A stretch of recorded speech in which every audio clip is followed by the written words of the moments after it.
Coucou, Damarès de l'agence Carré par ici, et aujourd'hui je te parle d'une façon de transformer tes espaces de travail, tes bases de données Notion en véritable dashboard avec une visualisation hyper cool de tes KPI.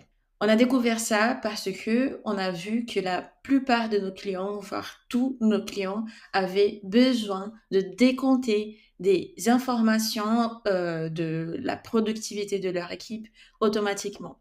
Un cas concret, c'était un e-commerce qui avait plusieurs intégrateurs de produits où chaque intégrateur produit intégrait des centaines de produits par mois. Et leur manager devrait à chaque fois les compter combien de produits ils avaient intégrés mois, par personne. Imagine la quantité de temps qu'ils perdaient à chaque semaine et d'argent en conséquence à cause de ça. Ce qu'on leur a fait, c'est qu'on a monté des espaces de KPI, de décompte, de gamification pour toute leur production, ce qui sauve du temps pour leurs managers et qui rend visible leur productivité et leurs objectifs mensuels. Et aujourd'hui, je te montre donc comment créer un truc comme ça très facilement dans ton espace de travail Notion en utilisant uniquement tes bases de données et quelques formules.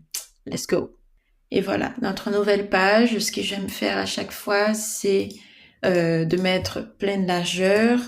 Là, je vais l'appeler système de décompte automatique de KPI. Ok. La première chose qu'on va créer, c'est notre base de données de tâches. Je vais l'appeler tâche KPI pour ne pas la confondre avec d'autres bases de données de tâches que je peux avoir dans mon espace de travail.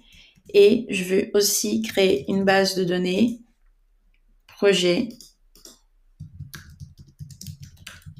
KPI. Voilà, comme ça c'est facile à identifier parce qu'à chaque fois qu'on crée une relation, il faut qu'on puisse trouver, et comme vous voyez, il y a plein d'autres bases de données, tâches, projets dans mon espace de travail, et il faut que je puisse savoir quelle est la bonne. C'est pour ça que j'ai identifié dans les titres tâches KPI et projet KPI. Donc voilà, j'ai mes tâches KPI, je veux que ça soit bidirectionnel pour qu'on puisse voir sur chaque tâche qu'on ajoute à notre base de données.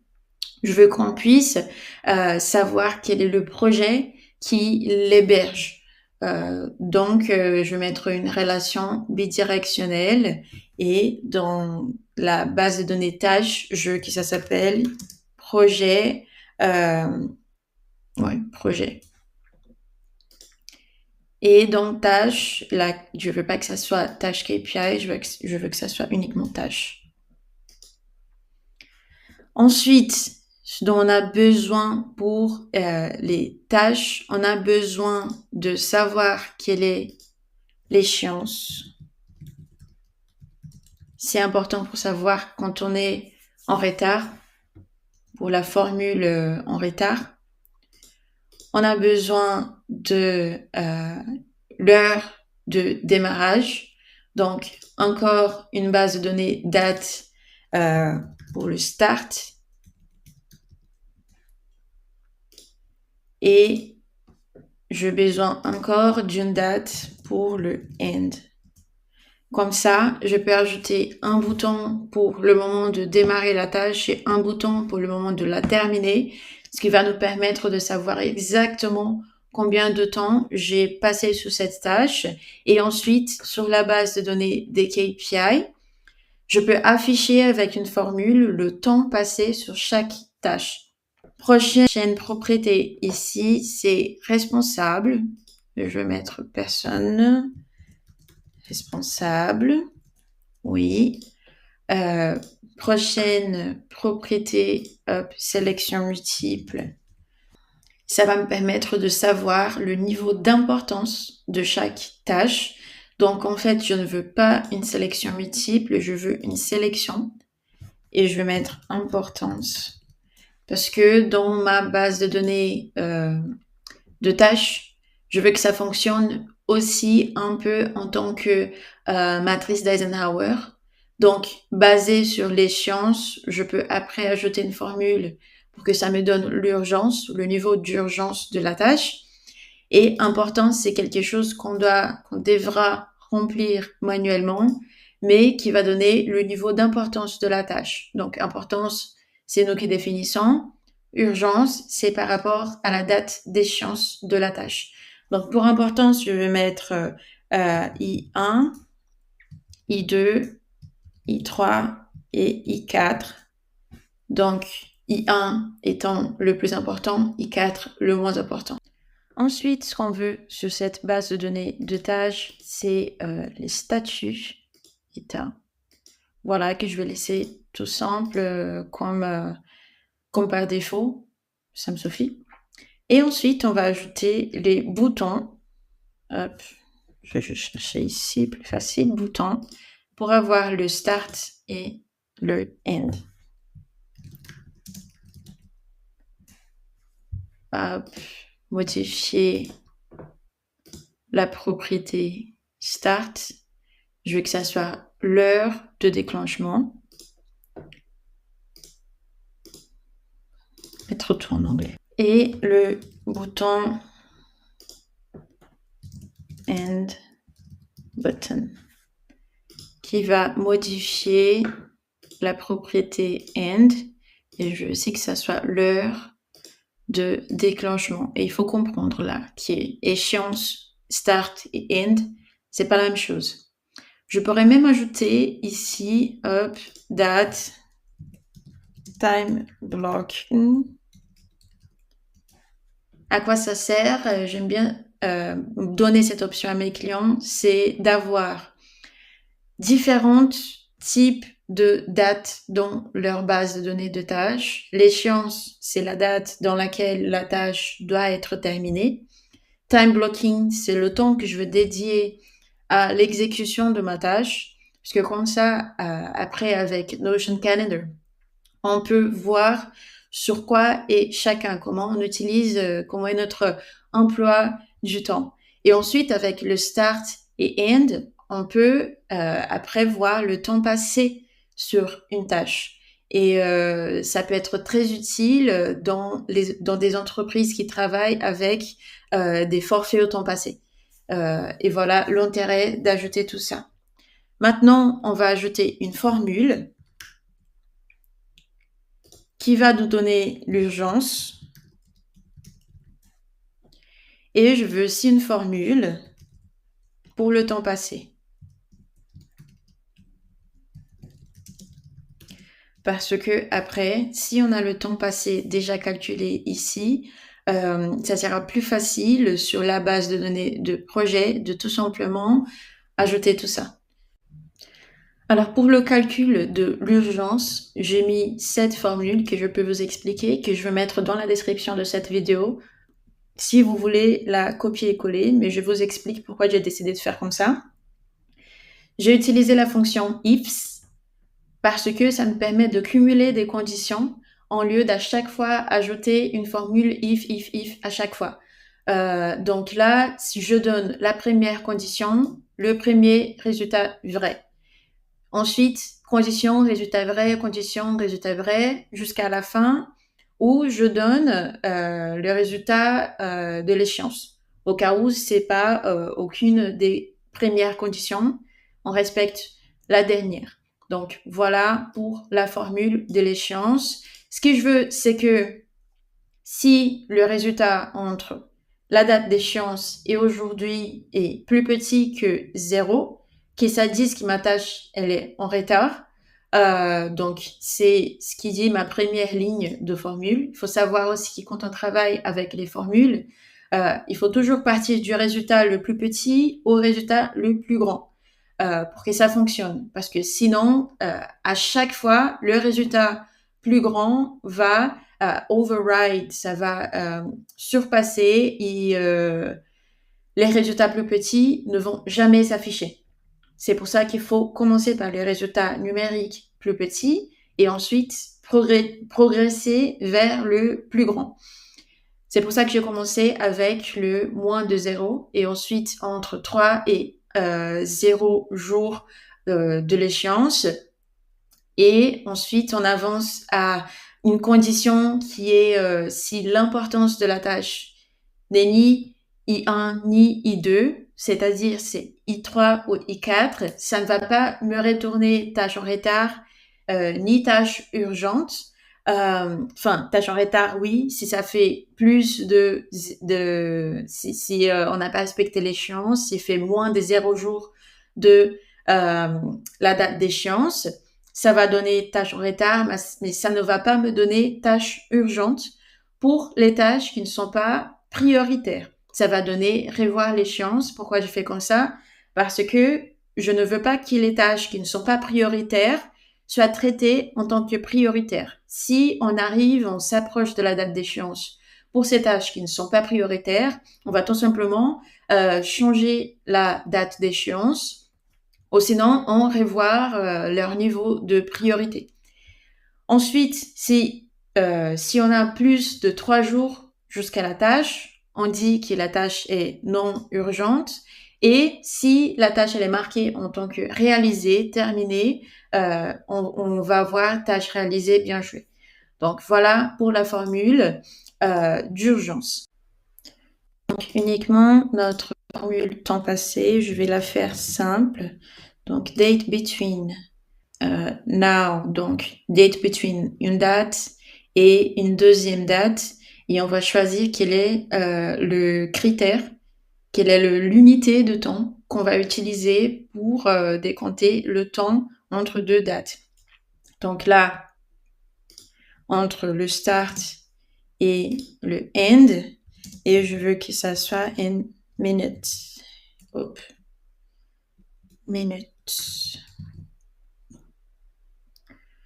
Ok, donc voilà, on va tester. J'ai déjà cliqué sur le Start button, donc voilà, ça a donné le Start et le End, 44. On va voir si, hop, on a fait mal. Il faut que ça soit End d'abord, évidemment.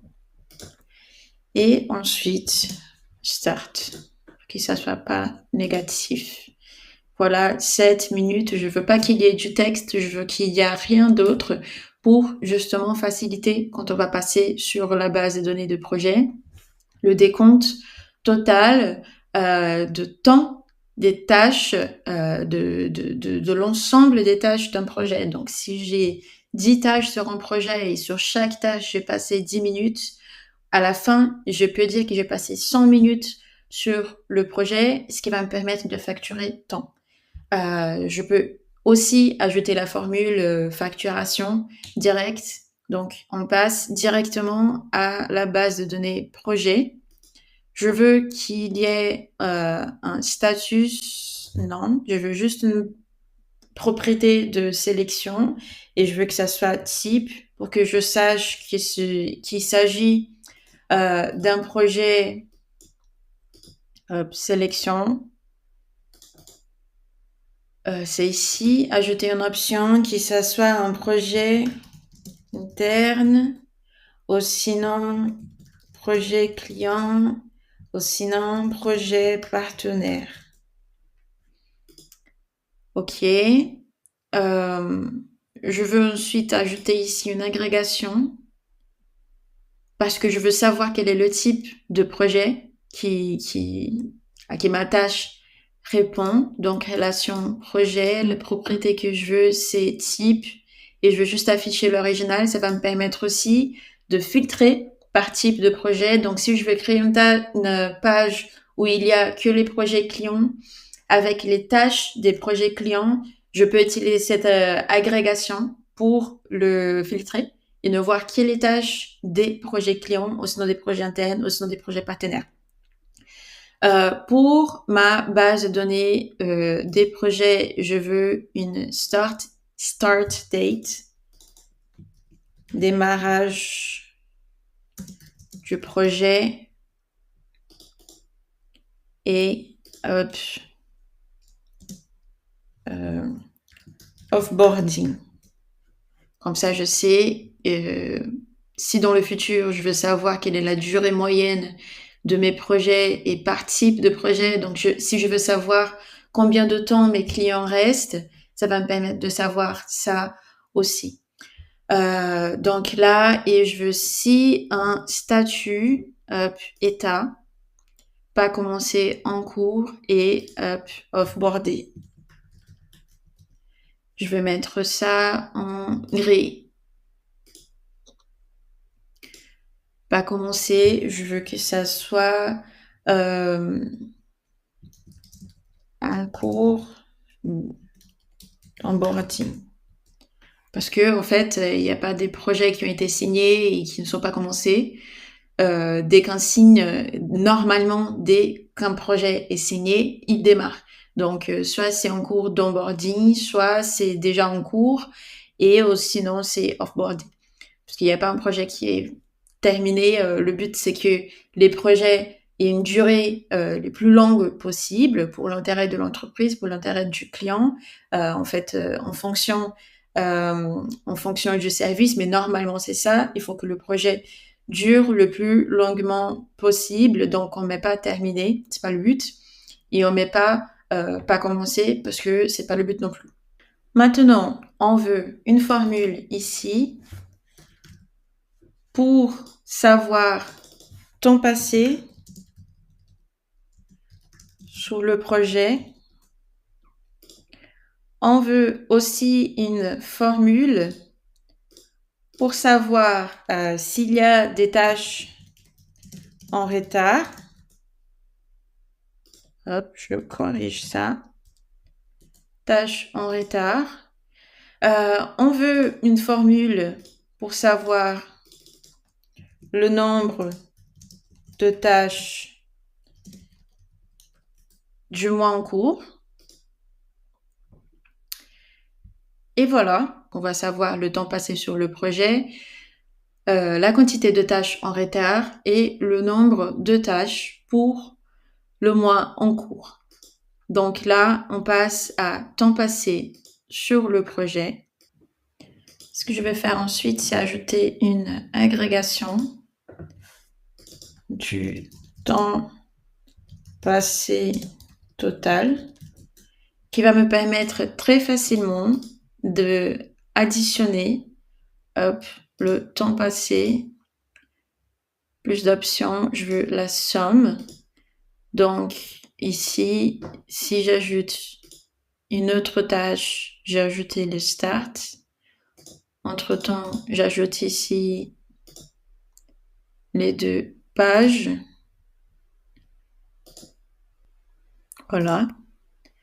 Donc voilà les deux. Je vais cliquer sur les end button. Donc, non, je veux pas 0. Je veux que ça soit au moins 1. Voilà. 1. À la fin, il faut avoir 8. On a le total en minutes de temps passé sur chaque tâche. Dans la formule, j'ai mis format. Ça, c'est parce que on va mélanger numéro, nombre et texte. Donc, pour que ça soit, il n'y a pas d'erreur, on met format. Et floor ici, c'est parce que on va diviser par 60 et du coup pour avoir la quantité d'heures totale, que ça soit pas cassé. C'est pour ça qu'on a mis floor, qui ça va arrondir, ça qui renvoie la valeur la plus grand entier inférieur ou égal au nombre. Donc, ça va donner un nombre entier pour les heures. On a divisé pour 60. Donc, si on a une quantité de minutes, par exemple, 125, ça va sortir 2 heures. 2, dans le calcul, ça va sortir 2, qui, avec le plus H, on va voir au final 2 heures. Et format, pour la question du mélange entre texte et nombre, divisé par 60%, ce qui va donner les minutes. Le résultat, c'est ça. Ensuite, pour les tâches en retard et pour la quantité de tâches pour le mois en cours, on a fait simple. On a fait length, ça va permettre de décompter la quantité d'éléments dans une liste. Filter, qui va chercher dans cette liste la quantité de pages, d'éléments qui respectent cette condition qui c'est si la date entre aujourd'hui et la date d'échéance est plus petite que 0, ce qui signifie que la tâche est en retard. Donc, si ça respecte cette condition, ça sera compté. Sinon, ça ne sera pas compté, ce qui va nous permettre de savoir combien de tâches sont en retard. Ensuite, j'ai mis un style qui va me permettre d'avoir le 0 en gras et en violet, pour que je puisse facilement identifier ce dont on parle. Et j'ai mis un petit texte au début et à la fin pour qu'on puisse lire ça très facilement et savoir nous avons combien de tâches en retard pour le projet en question. Et à côté, le nombre de tâches pour le mois en cours, c'est aussi très facile. Donc, encore une fois, length qui va permettre de compter la quantité de tâches ou de pages dans une liste qui respecte la condition qui est la date d'échéance mois et le mois est égal et l'année est égale à aujourd'hui, ça va me permettre de savoir que c'est le mois en cours. Et ensuite, de décompter combien de tâches j'ai pour le mois en cours dans ce projet.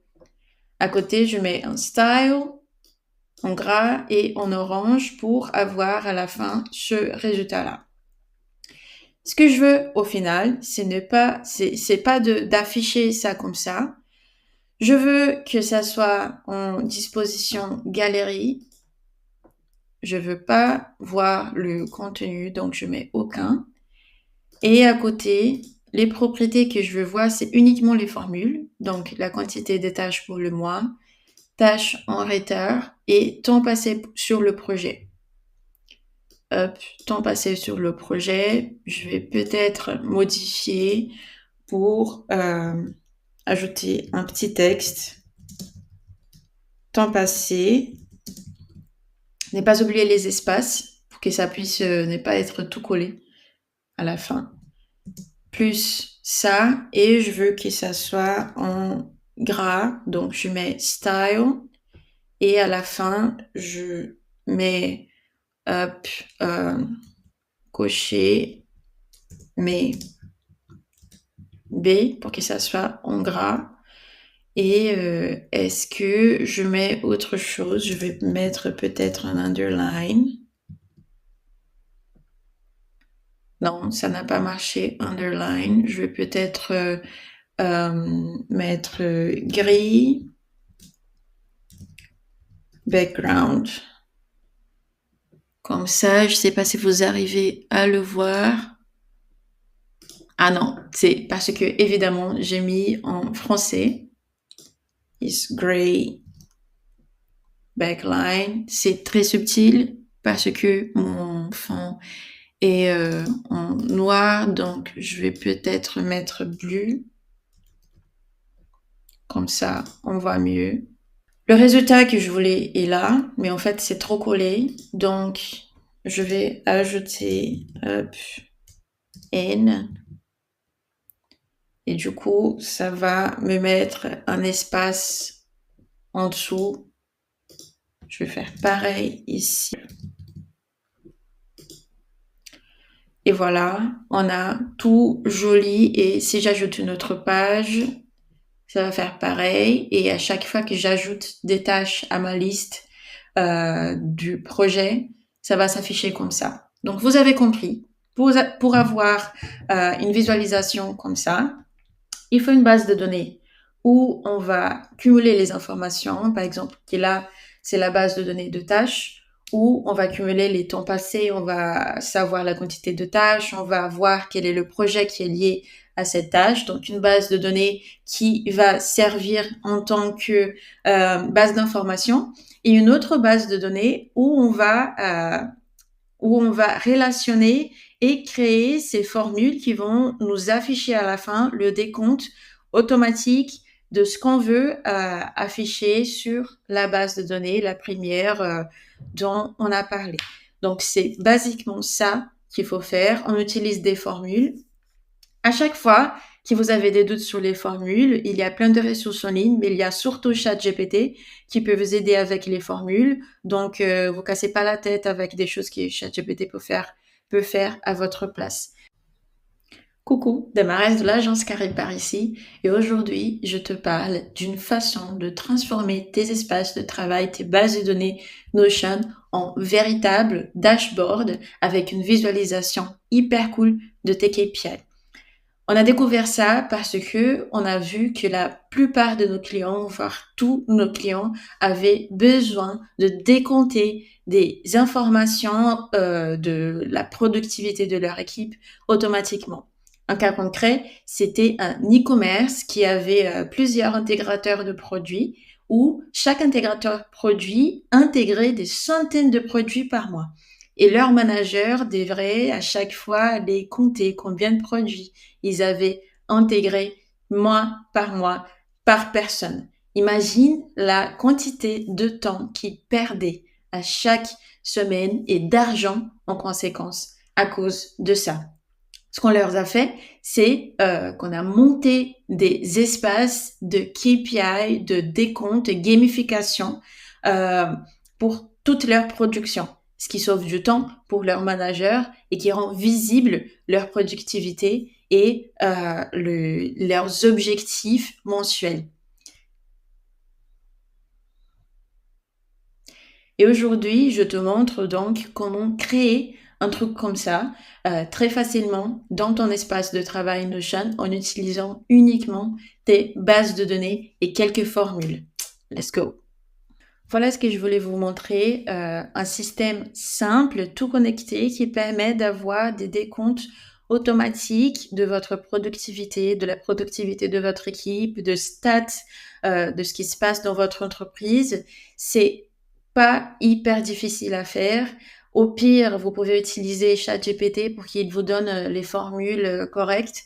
Il faut donner les bonnes directives à ChatGPT, puisque parfois il sait pas vraiment les codes, les formules, les fonctions de Notion. Il ne sait pas les petits détails sur les formules. Donc, il faut quand même avoir un peu de connaissance sur les formules de Notion. Mais sinon, il y a plein de ressources. Tu peux aller sur les connaissances du site de Notion pour voir toutes les guidelines des formules. Tu peux donner ça à ChatGPT si jamais, ou sinon lui dire le détail dont qu'il a besoin de savoir pour te sortir la bonne formule. Voilà pour cette vidéo. Si vous avez des questions, des doutes ou quoi que ce soit, n'hésitez pas à nous laisser un commentaire, à liker cette vidéo et à nous suivre pour plus de tutoriels comme celui-ci. Et à la prochaine.